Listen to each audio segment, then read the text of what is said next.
예, 지난 시간에 헤겔 법철학, 정치 철학에 대해서 얘기를 해봤는데, 이번에는 마르크스가 쓴 헤겔 법철학 비판에 대해서 한번 얘기를 나눠보겠습니다. 마르크스 사상은 독일의 관념론 철학, 또 영국의 정치 경제학, 리카도의 노동 가치설, 정치 경제학, 또 프랑스의 어떤 사회주의, 이 세 가지를 서유럽에 있는 세 가지, 독일의 관념론 철학의 전통, 대륙 합리주의적 전통, 그리고 영국의 정치 경제학, 그리고 프랑스의 사회주의, 이 세 가지 뿌리에 마르크스 철학의 원칙이 있습니다. 우리가 이 세 가지를 무비판적으로 이제 혼합한 것으로 이해해서는 안 되고, 또 헤겔 법철학 비판 초고를 작성하던 시기에 마르크스는 이제 선행하는 사상들을 이제 공부하고 또 정리하고 있었던 시기였고, 그 세 가지, 독일의 관념론 철학, 영국의 정치 경제학, 또 프랑스 사회주의로부터 이제 자신의 마르크스의 더 독자적 사상 체계를 요 시절까지 아직 세우지도 못했고, 그래서 이제 이런 모든 것이 이제 함께 놓여 있기는 하지만 아직 통일적으로 파악되지 못한 그런 상태에 있었습니다.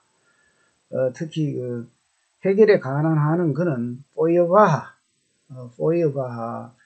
유물론자로서 독일의 관념 철학, 헤겔 철학을 비판한 포이어바하의 비판이라는 관점에서 포이어바하주의자였죠. 마르크스가 한때는 포이어바하도 나중에는 비판을 했지만은 극복하면서 포이어바하의 비판자로서 비판의 그런 관점에서 이제 그러니까 포이어바하의 관점에서 마르크스가 이제 헤겔을 파악하고 있었습니다. 다시 말해서 헤겔을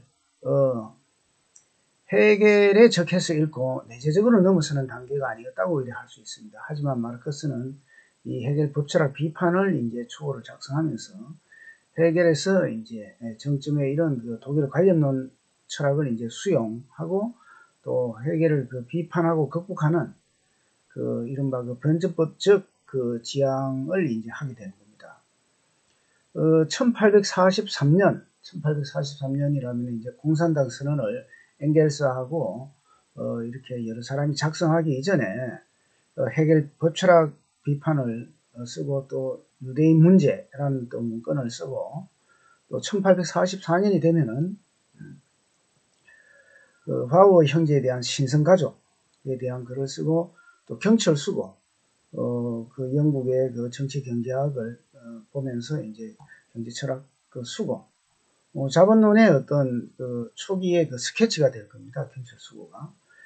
그리고 이제 1845년이 되면은 이제 포이어바흐에 관한 태제 11가지인가 12가지인가 갑자기 생각나는 12가지 태제에 대해서 이제 비판을 하게 되는 포이어바흐의 철학을 사상을 비판하는 태제를 거쳐서 이게 포이어바흐에 관한 태제 자체가 결국에는 나중에 이제 엥겔스와 같이 쓰게 되는 1846년의 독일의 이데올로기의 어떤 스케치가 설계도면이라 할까 이제 그게 되는 겁니다. 독일 이데올로기에 이제 우리가 흔히 얘기하는 원시 공동체, 고대 노예제, 중세 봉건제, 자본주의 사회주의 체제, 소위 이런 5단계가 이제 독일 이데올로기에 이제 나오게 되죠. 독일 이데올로기나 책은 상당히 이제 두껍고 그런데 얼마 전에 이제 완역을 이병창 선생께서 이래 완역을 했습니다. 그래서 46년에 독일 이데올로기에서 이제 대체로 자기 철학을 이제 어느 정도 이제 구축을 하게 되는 겁니다. 그리고 이제 1847년에 이제 철학의 빈곤을 쓰고 1948년에 엥겔스와 이제 공산당 선언에서 이제 나아가게 되는데 이제 그 사회주의에 대한 어떤 프로그램을 나름대로 쓰죠. 그래서 우리는 이러한 여정 이런 것을 이제 마르크스 청년 마르크스가 헤겔을 비판하고 포이어바하의 주의자였다가 유물론 입장에서 또 포이어바하도 이제 극복하는 그런 어떤 이론에서 실천으로 어떤 그 리프 갑자기 이제 도약하는 공부라는 것도 이제 하게 되면은 급상승하고 인접 학문들을 융합해 나가면서 이제 그런 과정이 있게 되는데, 사실 마르크스 같은 거 보면은 유럽에 있는 그 지성사를 종합한다 그럴까, 이런 그 융복합적인 어떤 창조적인 형태의 그 지식인의 모습을 우리가 이제 볼 수가 있겠습니다. 우리는 세계라는 것을 총체적으로 이제 파악하려고 합니다. 이제 헤겔도 이제 세계를 절대 정신을 통해서 이제 국가 시민사회를 거쳐서 국가로 이루는 그 가족에서 시민사회 국가라는 이제 인륜적 윤리적 공동체로 이렇게 가는 인간의 자유가 극대화되는 어떤 과정 속으로 이제 그 헤겔의 그 역사 철학이라는 것은 전개되죠. 그래서 헤겔도 총체적으로 이제 세계를 파악하려고 했고, 마르크스 역시 그런 전통 속에서 역시 이제 이것은 서구의 그 서구 철학의 전통인데 총체적으로 파악하려고 했던 것입니다. 이런 의도는 이제 헤겔도 이제 마르크스도 또 그 서구 그 이전에 이제 철학자들도 헤겔 이전의 철학자들도 이제 칸트도 그랬고 마찬가지였습니다. 이제 결국에 다른 점이 있다면은 이제 파악의 방식인데, 헤겔은 이제 현존하는 그 존재자들 전체를 이제 본질의 측면에서 파악을 하고, 또 이런 개념적인 파악을 그 이성적인 필연성으로 세수시켜서 일종의 거대한 그 존재 대연세를 변증법적으로 이제 형성해낸 것입니다. 이런 그 변증법적인 연세에서 이제 개개 존재자는 결국에는 절대정신이라는 것을 통해서 이성적 체계의 어떤 불가결한 계기지만은 개개의 측면에서 보면은 이제 그것은 연역의 하위 단위에 이제 불과한 것일 수도 있습니다. 연역적으로 이제 세계를 결론을 정해놓고 이제 연역적으로 이제 해석해 나가는 것이죠. 그래서 헤겔의 그 논리적인 것, 범논리주의적인 기결은 이러한 그 토탈리티, 총체성은 그의 그 학적 탐구의 정령력에 이제 관철되고 있는데, 그러니까 헤겔의 그 공부 방식, 헤겔이 이제 세계를 총체적으로 사유하려는 이런 것들이 이제 마르크스에게도 이제 나타난다는 것이죠. 그런 어떤 이런 총체적인 마르크스의 그 학적 탐구가 이제 사실 헤겔의 마르크스 저작에도 전 영역에 이제 관철되고 있어서 이를테면 이제 법철학과 같은 저작의 그 전체와 그 부분의 구성도 논리적인 정신에 이제 어거하는 것이 아니겠습니까? 헤겔의 법철학이라는 것은.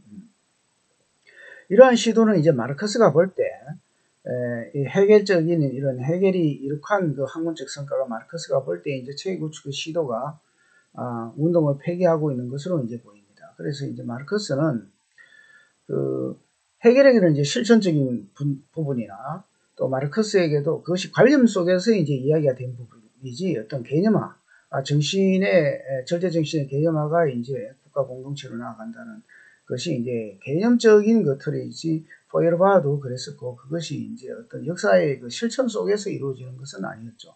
그래서 마르크스는 이제 헤겔이 그 개념적인 파악을 위해 그 정치적인 현실을 그냥 어떤 필드, 역사의 필드에서 이제 실천적으로 아니고 정치적인 현실을 논리화했다. 개념화, 이론적으로 논리화했다. 이렇게 이제 비판을 하게 됩니다. 헤겔에서는 이제 결국에 마르크스가 하는 말은 사유를 정치적 규정틀 속에서 구체화한 것이 아니라 현존하는 이제 그 정치적 규정들을 추상적인 사유에서 사라지게 하는 것이 헤겔 철학이었다. 이런 그 입장입니다. 그래서 사태의 논리가 아니라 그 논리의 그 사태가 이제 철학적 계기다로 이제 헤겔 철학이 기결되고, 이런 논리가 이제 국가를 증명하는데 이제 봉사하는 것이 아니라 국가가 논리를 증명하는데 봉사하는 것이다.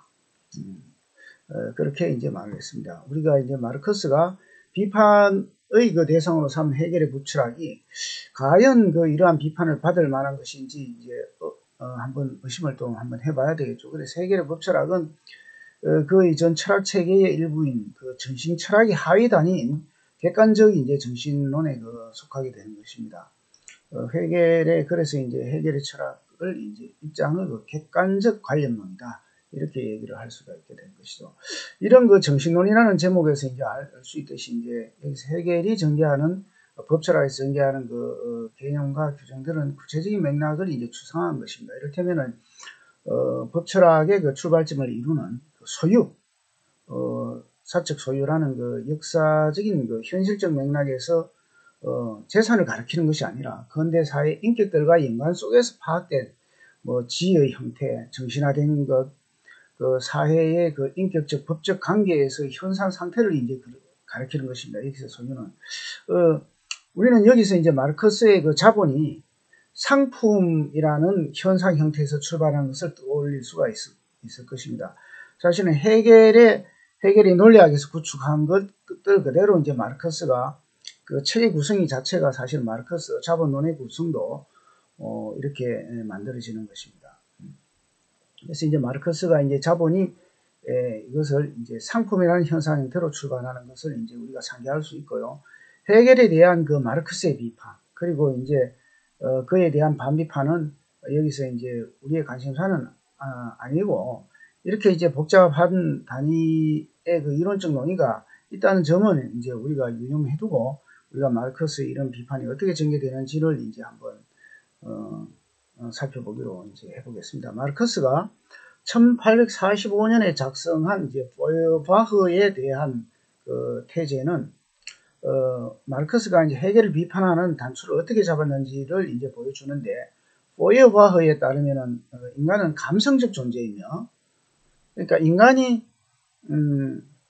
그 신을 창조했다는 것이죠. 신이 인간을 창조한 것이 아니라 포이어바흐의 이게 유물론입니다. 그죠? 신학을 비판한 포이어바흐는 이제 그 인간은 감성적 존재이며 자신의 현 존재의 기초를 그 자연에 두고 있다는 겁니다.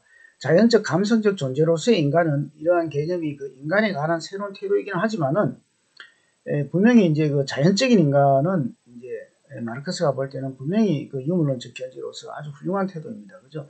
마르크스가 보기에는 현실에서 살아 움직이며 그 역사 속의 인간은 실천한 인간은 아니라는 것이죠. 역사 속에서 이제 살아 움직이며 세계를 만들어가는 실천하는 그 인간을 드러내지는 못하고 있다고 이제 포이어바흐의 그 태제에 대해서 이제 얘기를 하고, 포이어바흐를 그 비판하는 거죠, 태제는.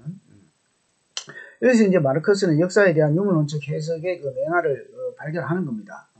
마르크스는 이제 존재자의 그 세계 본질을 물질적 생산의 구조로 파악한 점에서 이제 해겔에 구별되는 것이죠. 세계 본질은 이제 물질적 생산. 마르크스는 이제 생산과 노동이라는 개념을 아주 중요시하죠. 생산, 노동, 실천. 뭐 생산, 노동, 실천이 없으면 이제 마르크스를 이제 이야기할 수 없는 겁니다. 그리고 이제 해겔의 법철학에 대한 비판적 기조도 이제 바로 포이어바흐의 태제에서 이제 마련된다고 이렇게 얘기할 수 있을 것입니다. 그래서 이제 마르크스가 보기에 이제 해겔의 법철학은 근대 국가에 대한 그 개념적, 이론적인 정당화이고, 그러니까 해겔의 컴플렉스라는 것은 프랑스나 영국이 통일된 국가에 대해서 이제 느끼는 컴플렉스는 이론적으로라도 이제 그 독일의 어떤 그 국가의 틀, 시민사회가 국가의 이론을 만들어내고자 하는 것이 이제 해겔의 욕망, 욕구, 희망사항 아니겠습니까? 그래서 이제 근대 국가에 대한 이론적 정당하고 이제 그에 따라서 법철학, 법철학은 이제 국가 부분의 국내법, 국가체제 기구에 대한 이런 비판은 그런 정당에 대한 비판이면서 이제 동시에 그런 정당의 여피를 입은 근대 국가 그 건재에 대한 이제 비판으로 되겠습니다. 그래서 마르크스 비판의 요지는 그 해겔 법철학 비판에서 요지는 대체로 이제 세 가지로 정리할 수 있는데, 우선 해겔의 국가 개념은 근대 입헌 군주정의 그 단순한 표상일 뿐이라는 것. 해겔은 이제 어떤 그 이상 국가 모델을 만들었느냐 하면 입헌군주정이죠. 입헌군주정. 그러니까 이제 입헌군주정의 이제 표상이라는 것이고, 그리고 입헌군주정을 그 보편 타당한 체제로 정당화하기 위한 그 경험적인 실존을 과장하게 정당화했다는 것이 이제 해겔 법철학에 대한 마르크스의 비판입니다. 그런 까닭에 해겔의 법철학, 더 나아가서 이제 철학을 극복하려면은 과장된 그 정당화를 비판하는 것에 그쳐서는 안 되고, 그러한 정당화를 만들어낸 현실 자체를 이제 무너뜨려야 한다는 것이 이제 마르크스 입장입니다. 마르크스 비판이 이제 가장 잘 적용되는 이제 사례는 그 해겔의 법철학이 가장 뚜렷한 성과로 지적되는 그 국가와 시민사회의 구별입니다. 해겔이 이제 국가와 시민사회를 구별했다는 것이죠. 이제 해겔은 근대 자본주의적인 행위가 전개되는 시민사회 영역이 있고, 또 시민사회에서의 그 갈등이 폐기되면서 이제 구성원들이 더 높은 입장으로 올라서는 보편적 국가를 이제 구분한 것입니다. 그것이 해겔의 시민사회와 그 해겔의 그 보편적 국가 이론인데, 이것을 이제 시민사회의 그 내재적인 그 창출로서 이제 국가라는 것으로 이제 개념화하였다는 것입니다. 그런데 마르크스에 따르면 이러한 개념화를 비판하는 것도 이제 핵심 문제이긴 하지만 더 중요한 것은 이제 국가가 시민사회의 진정한 폐기나 고양이 아니라 그저 보편성이라는 이름을 가지고 있을 뿐인 여러 특수한 이익의 그 모습에 지나지 않다는 것을 이제 마르크스가 비판하면서 이처럼 그 가상의 내재적인 어떤 창출물을 이제 폭로하면서 그러니까 연역적으로 이제 그 가족, 공동체, 시민사회, 국가에서 이제 연역적으로 나왔다는 것을 이제 폭로하면서 가상적인 폐기와 고양을 진정으로 이제 폐기함으로써 그래야 시민사회 안에서 비판하여 폐기하고 더 이상 명목상의 가상으로 이제 들어올리지 않음으로써 이제 근대인이 직면한 난관을 근본적으로 해소해야 한다는 것이 이제 마르크스의 입장입니다. 그래서 시민사회와 국가의 그 구별 및 폐기와 그 고양에 관한 쟁점이 이제 첨예하게 나타나는 부분이 이제 신분이라는 것인데 헤겔에서 신분은 보편적인 국가 의식과 특수한 사회계층의 의식을 동시에 체현하는 즉 시민사회 특수성과 국가 보편성을 이제 종합한 것입니다. 그러나 이제 재산이 정치적 지위를 획득하고 그에 따라서 정치적 지위가 이제 사회적인 지위를 그대로 반영할 수 있었던 중세적인 삶의 그 유죄인 그런 신분은 사회 구성원을 그 대표하기는 하지만은 그 구성원의 이익이 아닌 대의원 자신의 이익만을 대변하는 것이었고 이로써 물질적 생활의 조건과 정치적인 영역은 모호한 관계에 놓이게 되어서 이런 제도는 물질적 생활의 스콜라주의일 뿐이라는 것입니다. 시민사회의 지위와 국가에서 가지는 정치적 지위의 그 불일치가 시민사회와 국가의 통일에서 심각한 장애로 등장하는 사례로는 이제 헤겔이 보편적 신분이라고 말한 그 관료 집단입니다. 헤겔의 이제 따르면 관료는 시민사회 계급이 있어 동시에 사회 보편적 관심을 자신의 가제로 이제 가지는 그 계급이라고 이래 보는데 그래서 이제 그런 이제 이런 관료들이 이제 보편적인 신분이어서 이제 특수와 보편, 시민사회와 국가를 이제 매개한다는 것이 이제 헤겔의 법철학적인 그 태도입니다. 그러나 이런 것들이 이런 헤겔의 법철학 체계가 마르크스가 보기에 관료는 보편적 신분이라는 이름을 가지고 자신들의 그 특수한 이익을 추구하는 계급이라는 것입니다. 마르크스가 볼 때는. 그래서 마르크스는 헤겔 법철학의 그 핵심적인 그 매개들을 개정하면서 그 근본 구조를 무너뜨리려 이제 합니다. 그 정치적 제도의 힘으로 이제 시민사회를 최소한 조절, 즉 규획할 수 있으리라는 시민사회의 특수한 이익을 국가의 보편적인 목적으로 고용시킬 수 있으라는 헤겔의 희망과는 달리 근대국가는 전적으로 시민사회에 규정되는 까닭에 오히려 국가라는 흑의 가상을 폐기해야 한다는 것이죠. 더 나아가서 시민사회의 물질적 삶의 영역의 이해관계를 전면적으로 나타나는 제도를 수립해야 한다는 것이 이제 마르크스 입장입니다. 마르크스는 시민사회와 정치사회의 그 진정한 통일의 성취를 이제 민주주의라고 보는 것입니다. 진정한 민주주의는 개인이 더 이상 위상 사회와 대립되지 않는 상태, 공적인 자와 사적인 자의 이분법을 극복한 상태, 개별 인간과 정치구조 사이에 소외가 없는 상태. 여기서 이제 우리가 이제 마르크스가 민주주의, 즉 계급과 국가 철폐에 대한 견해를 이제 엿보이게 되는 것입니다. 결국에는 자유로운 개인의 연대체로서의 그 국가가 손을 대는 것을 이제 마르크스의 또 이상주의적인 이론이기도 이제 하죠. 자, 그렇다면은 그 진정한 민주주의에 이르는 방도는 무엇인가 우리가 생각해 볼 때, 마르크스는 이제 선거제도를 쟁점으로 내세우는데, 마르크스에 따르면 선거에서는 능동적이고 및 그 수동적인 선거권의 범위와 최대한 그 어떤 보편화가 중요한 것인데, 수장적 정치적 국가 내부에 있어서 선거제도 개혁은 정치적 국가에 대한 해체 요구이지만 이와 마찬가지로 시민사회에 대한 해체 요구이기도 하다는 겁니다. 정치적 국가가 해체되고 그에 따라서 시민사회가 해체됨으로써 공동체 본질을 가진 존재, 즉 유적 존재인 인간으로서 이제 회복된다는 것이죠. 여기서 이제 우리가 제시된 그 마르크스 대안이 곧바로 이어지는 그 유대인의 정치적 해방에 대한 논의를 그 사유재산 폐지라는 보편적 인간 해방에 대한 논의로 전환시키는 유대인 문제라는 그 문건에 보면은 유대인의 정치적 해방에 대한 논의를 이제 사유재산의 그 폐지라는 사유재산이 폐지돼야지 보편적 인간 해방으로 이제 전개된다는 이런 이야기가 나오는 겁니다. 그래서 이제 1848년에 그 공산당 선언에 서술된 각자의 자유로운 발전이 모든 이의 자유로운 발전을 위한 조건이 되는 그 연합체로 이게 독일 이데올로기에도 이제 그 자유로운 개인들의 그 연합체 이야기가 나오게 되죠. 전개되어 갈 것임을 이제 충분히 해결할 수 있을 것입니다. 마르크스 공산당 선언에서.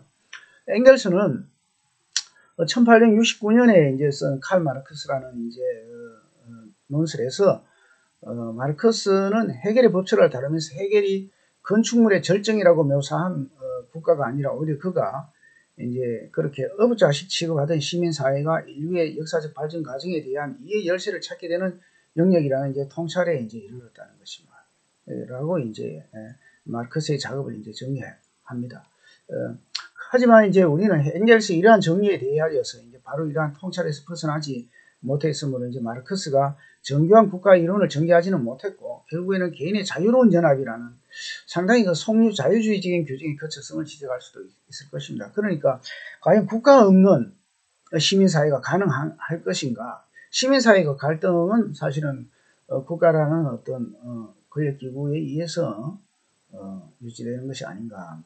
그래서 우리가 결국에는 이제 마르크스가 개인의 자유로운 연합, 너무 이상주의적으로 어떤 국가라는 것의 그 소멸을 이야기하지 않았나. 인간을 너무나 좀 느슨하게 혹은 뭐 이타적인 존재로 봤는지 뭐 이런 그 맹점들이 있다고 할 수 있겠습니다. 그래서 헤겔의 이제 법철학을 비판한 마르크스의 이제 그 헤겔 법철학 비판에 대해서 오늘 한번 이야기해 봤습니다.